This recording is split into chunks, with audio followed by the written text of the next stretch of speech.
एक दिन माता देवहूति भगवान के पास आई हैं और कहती हैं, प्रभु मैंने अपने जीवन में जितने विषय भोग भोगे हैं, जितना सुख पाया है, शायद ही संसार की कोई स्त्री इतनी सुखी हुई हो। मेरा जन्म हुआ राजकुमारी के रूप में, विवाह हुआ तो करदम जी के साथ 100 वर्ष मैंने कामक विमान पर विहार किया है। बेटियां हुई तो अनुसुईया अरुंधति जैसी, और पुत्र के रूप में साक्षात आप ही प्रकट भय हो। इतना सुख भोगने के बाद भी मुझे पूर्णता का अनुभव क्यों नहीं हो रहा है? अभी भी ऐसा लग रहा है जैसे कुछ कमी है, कोई कमी है। उसका कारण क्या है? भगवान कपिल कहते हैं, मां जीवन में पूर्णता तब मिलेगी जब पूर्ण ब्रह्म परमात्मा से हमारा जुड़ाव हो जाएगा। जब तक भगवान से जुड़ाव नहीं होगा तब तक पूर्णता नहीं मिलेगी। भगवान से जुड़ाव कैसे होगा? भगवान कपिल कहते हैं, संतों का संग करो। तितिक्षवः कारुणिकाः सुहृदः सर्वदेहिनां अजातशत्रवः शान्ताः साधवः साधुभूषणाः। वो संत कैसे होते हैं? भगवान कपिल कहते हैं, वो सहनशील होते हैं। संत का पहला लक्षण है सहनशीलता। जिसमें सहनशीलता नहीं है वो संत हो ही नहीं सकता है। सहनशीलता हो। संत सही दुख पर हित लागी, पर दुख हेतु असंता भागी।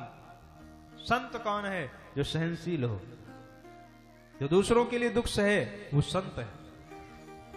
और जो दूसरों को दुख देने के लिए कष्ट सहे, वो दुष्ट है, असंत है। कई लोग ऐसे होते हैं जो दूसरों को दुख देते हैं, स्वयं दुखी होते हैं पर दूसरों को दुख देते हैं, वो असंत है। संत कौन है? जो दूसरों को सुखी करे, जो सहनशील हो। पहला लक्षण बताया तितिक्षवः, सहनशील हो। दूसरा तितिक्षवः कारुणिकाः, संत में करुणा भरी होती है। संत का हृदय कैसा होता है? कहा नवनीत के जैसा होता है। संत हृदय नवनीत समाना, कहा कविन पर कहे न जाना। निज परिताप द्रवय नवनीता, पर दुख हेतु संत सुपुनीता।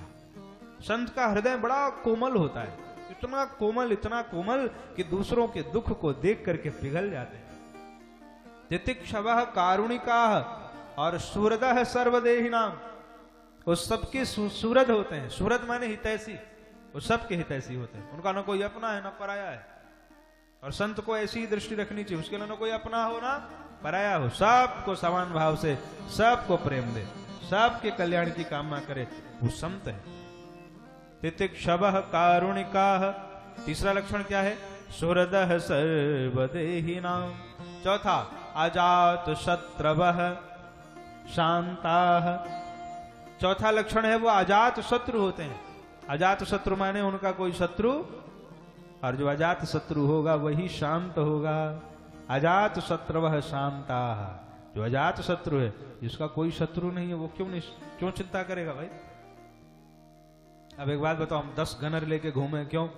क्योंकि हमें भय है कि कोई गोली न मार दे, इसलिए 10-10 गनर आगे पीछे। और जिसकी किसी से शत्रुता ही नहीं है, वह तो निश्चिंत होकर पूरी पृथ्वी पर विचरण करेगा। इसलिए जो सच्चे संत होते हैं बड़े आनंद में विचरण करते हैं, क्योंकि उनको किसी से भय नहीं है, वो अजात शत्रु हैं, इसलिए शांत रहते हैं।